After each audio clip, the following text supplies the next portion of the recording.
Sadis, Zulkifli Hasan pecat Amin Rais, ditulis oleh Hermanto Purba di siword.com. Halo, Assalamualaikum, berjumpa lagi dengan Suara Rahma di channel Daily News. Lama tidak terdengar kabar dari Amin Rais, politikus uzur pendiri Partai Amanat Nasional PAN itu. Terakhir kali mantan Ketua MPR RI itu ramai diberitakan oleh berbagai media pada saat Kongres 5 PAN di Kendari bulan Februari lalu. Setelah itu, namanya nyaris tenggelam. Ia tidak lagi sering tersorot kamera televisi seperti pada masa kampanye Pilpres tahun lalu. Amin Rais memanglah bukanlah seperti Amin Rais pada awal era reformasi 2 dekade lalu. Namanya tidak lagi segemilang ketika ia ikut serta menggulingkan rezim Soeharto yang bengis itu. Ia tidak pula seberpengaruh ketika ia masih menjadi Ketua Umum PAN dan ketika ia duduk sebagai Ketua MPR RI. Nama Amin Rais sudah redup, ia bak hilang di telan bumi. Mungkin satu hal yang paling melekat di benak rakyat Indonesia ketika mendengar nama Amin Rais adalah provokator ulung. Mengapa tidak? Sejak kekalahan Prabowo Subianto, capres yang ia dukung mati-matian itu pada Pilpres 2014 lalu, ia tampil sebagai antitesis Jokowi. Ia kerap berpendapat irasional yang teramat sulit dicerna oleh akal dan pikiran sehat. Amin Rais acap kali menyampaikan argumen-argumen yang mengadu domba, yang memunculkan polarisasi di tengah masyarakat. Masalah intoleransi yang saat ini sedang menghantui bangsa ini, yang rasanya teramat sulit untuk diselesaikan itu, juga tidak terlepas dari betapa joroknya mulut dan pikiran Amin Rais yang telah meracuni banyak orang.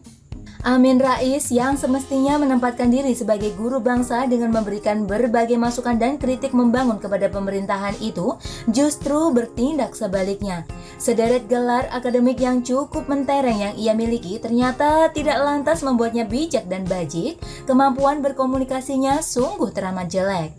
Politikus PAN kelahiran Surakarta itu kerap kali memaki, marah-marah, serta berbicara kasar tanpa sebab. Hanya demi nafsu politiknya, ia tidak peduli sekalipun harus menyebarkan kebohongan, fitnah, dan ujaran kebencian.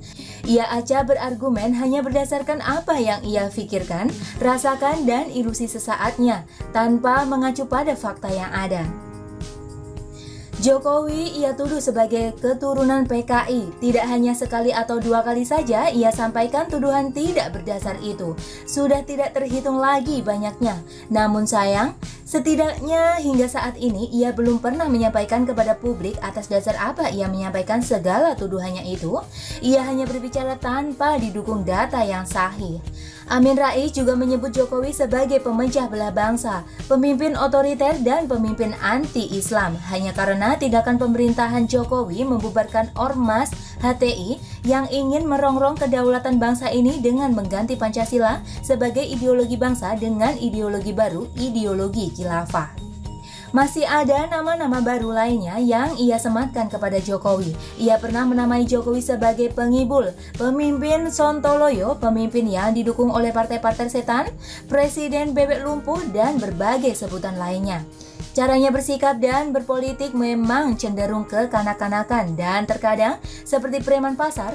Amin Rais pula pencetus gerakan People Power beberapa hari menjelang Pilpres 2019 digelar. Anehnya, gerakan itu cukup berhasil mencuci otak para pengikutnya yang juga merupakan simpatisan Prabowo Sandi kala itu. Mereka lalu ramai-ramai menyuarakan Pilpres 2019 curang. KPU dan Bawaslu telah bermain mata dan berbagai tuduhan miring lainnya. Namun tanpa disadari, ternyata publik telah mencatat semua kejelekan dan kebusukan ayah Hadun Salsabila Rais itu. Di ingatan khalayak umum telah terpatri bahwa Amin Rais adalah seorang politikus yang jahat, yang menghalalkan segala cara, bahkan menjual serta mempolitisasi Tuhan hanya demi memuaskan nafsu politiknya yang sudah tidak terbendung. Bukan hanya oleh rakyat sebenarnya, bahkan di rumahnya sendiri di Partai Amanat Nasional, partai yang kelahirannya turut ia bidani itu, ia seperti sudah tidak dianggap lagi. Lihatlah pada Kongres 5 PAN di Kendari Februari lalu, calon ketua umum yang ia dukung, Mulfahri Harahap, ternyata tidak mampu mengalahkan calon pertahanan Zulkifli Hasan. Apakah Amin Rais kalah populer ketimbang Zulkifli Hasan sehingga orang yang didukungnya kalah telak pada saat voting pemilihan ketua umum? Saya pikir tidak. Jika berbicara popularitas, Amin Rais masih lebih populer ketimbang Zulkifli Hasan. Amin Rais adalah sesepuh partai, tapi jika kita berbicara pamor, mungkin iya, Amin Rais kalah jauh. Amin Rais telah mencoreng wajah PAN. Amin Rais telah membuat buruk nama partai yang pada awal kelahirannya disebut-sebut sebagai Partai Reformasi. Berbagai pernyataan kontroversial, pernyataan rasis, serta ujaran kebencian yang selama ini terlontar pada mulut Amin Rais telah merusak tatanan yang selama ini terbangun di partai berlogo matahari itu. Mungkin atas segala keburukan yang selama beberapa tahun belakangan dipertontonkan oleh Amin Rais itu pula, sehingga membuat Zulkifli Hasan, sang ketua umum PAN, gerah dan jengah. Ia mungkin tidak mampu lagi mengarahkan Amin Rais agar berjalan pada track yang benar. Zulkifli Hasan nampaknya sudah kehabisan cara untuk mendiamkan Amin Rais. Jika saja Amin Rais mau bertobat dari segala kebatilannya, jika saja Amin Rais mau mengubah cara pikir dan cara pandangnya terhadap bangsa dan pemerintah, jika saja Amin Rais tidak terlalu rakus dan haus jabatan sehingga selama ini ia terkesan menghalalkan segala cara, mungkin Zulkifli Hasan akan mempertahankan jabatannya sebagai Ketua Dewan Kehormatan Partai, sekalipun pada Kongres lalu mereka saling berhadap-hadapan.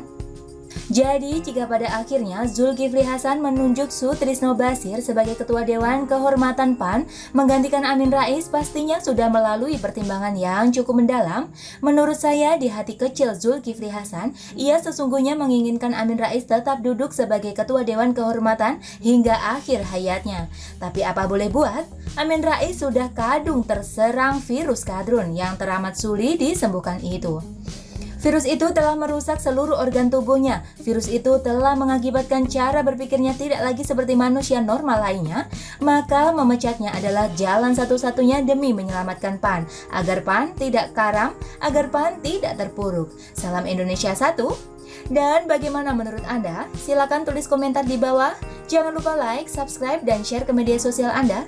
Artikel ini bisa dilihat secara lengkap di halaman siward.com. Rahma pamit. Wassalamualaikum warahmatullahi wabarakatuh. Terima kasih sudah menyaksikan channel Daily News hari ini.